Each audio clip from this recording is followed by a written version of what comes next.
in Culpeper County, Virginia.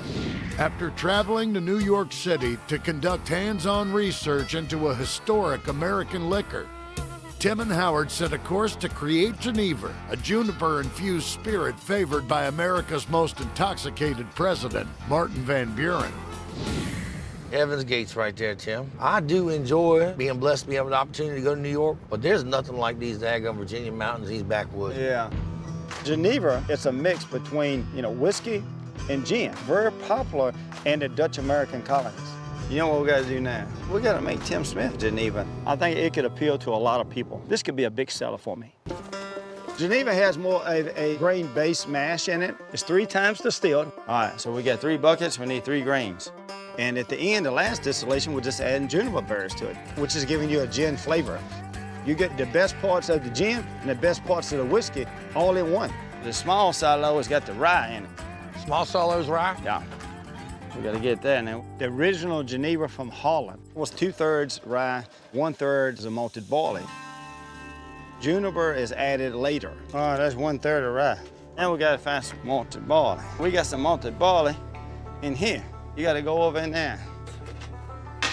As Geneva came over to the U.S., and they started trying to replicate what they was making in Europe. A feeder full of grain. Listen, if we need more, I got some in my shoe. Then they learned and found that corn was more of the grain that's being produced here for alcohol. This one's got the corn in it. And as time went on, they started using corn. I need 1/3 of corn. That's good. Holy moly. So I think for us to recreate this, we need to add some corn to it also. Stop playing around, man. The recipe that we came up to make our own versions of Geneva, pretty simple. We're just gonna grind up some corn. Instead of having 2/3 rye, we'll have 1/3 rye, 1/3 corn, and 1/3 of malted barley. Don't let it clump up. No, I'm not. That's why I'm adding it slowly. God almighty, it's like baking a cake, man. This is a monster mash right here, Tim. And we ain't even throwing the sugar or yeast to it. We're not gonna put no yeast. See, that malted barley is some enzymes. That's gonna help it get started. Back in the day, they couldn't just go to the store and buy yeast. That's the sprouted malted barley. Yeah. We still got yeast on the grains now. Malted barley also has enzymes in it that break down the sugars and get the yeast, and then it starts fermenting on its own. So you think we should do this almost all natural? Just let the grains themselves influence the mash? Yeah.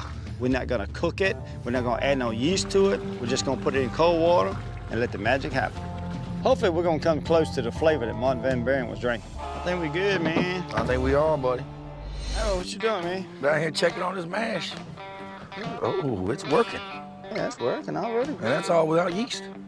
This is a natural yeast. It's bubbling, it's working, it's running, just like you had put a pound of yeast in it. That's incredible right there. If you're happy with that, Tim, I'm proud to knock your socks off. Uh-oh, what happened there? I think you'll be thoroughly surprised at the berries I've got us, baby. Juniper berries. I found a tree that had plenty of berries. I pulled out my jar, look, Tim. Look what I got for you, buddy. Look at that. That's a jar full. That's all you said you needed. You think that's gonna work, ain't it? Well. You expect some type of reaction there, right? A little, good job, Howard. Instead, I see his face drop. They can't be green, but it ain't ripe yet. You ain't got nothing blue in here. You gotta have blue juniper. So all my activities were in vain. I'll give you an A for effort, I guess. The juniper burrs, they green as grass. It's bitter, it's sour. It's kind of like having a green tomato versus a ripe red tomato. I don't know what kind of taste it will come out, but I know it's not what we want. But it's okay. I got a sauce. Okay, but does he got junipers like this? Well, no, he has the ripe ones. While Howard was out catting around all night and getting the juniper that we cannot use, I made some phone calls myself, and I found out that there is someone in North Carolina that has what we need. I think we ought to just get on the road and go get them juniper. I'll leave my jar right here just to hold the fort down, I reckon. Yeah. You might as well just let me stick to getting juniper berries, because, at least I can tell the ripe ones and the green ones. How do you even know this lady, Tim? I called some people, and this lady, she says, well, I got this farm down here. And, we're just getting these juniper berries off a cedar tree.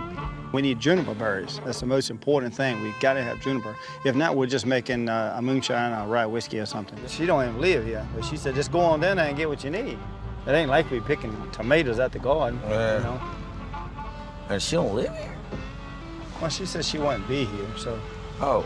You know, she said to just keep going until we saw the farm animals, so I ain't seen no farm animals yet.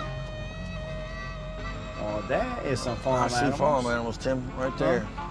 Yep. You see farm animals? We got goats and chickens. Now, are those sheep or those goats? Well, I think there's some sheep laying down, son. I speak sheep. Told you. I think one of them out there looks like you, Howard.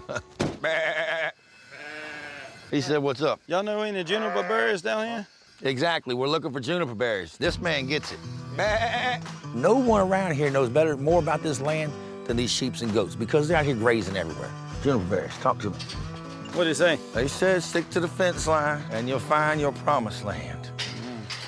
All I know is get through there before they come. Oh, you better. They're going to take us to the berries, brother. Let them loose. Set them sheep free. Yeah, sheepies, yeah. I'm like a shepherd. Yeah, you shepherd, all right. All of them coming out here like Come on, my peoples.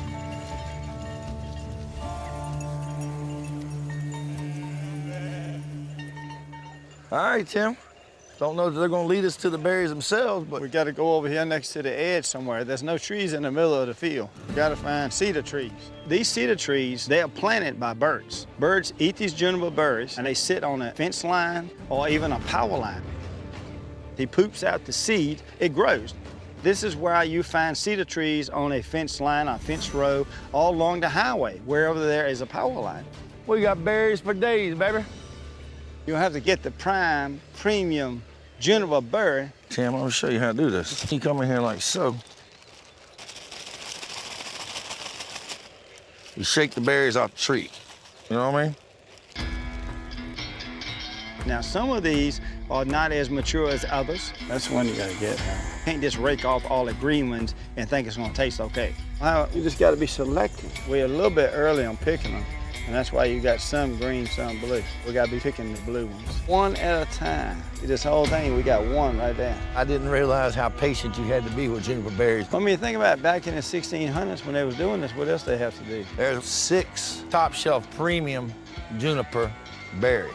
We're doing something special. We're recreating something that the Dutch came over in the 1600s, and we want to do it right. We want to do it special. Yes, we're going to put our twist on it, but the juniper berries, we're not going to twist this up. I don't want them to drink no sour Geneva. Ooh, I hit the muzzle over there. We need to get back to the farm right now, figure out what kind of steel we're going to use and how we're going to set it up. Got enough berries between the both of us that we can go and pack up shop.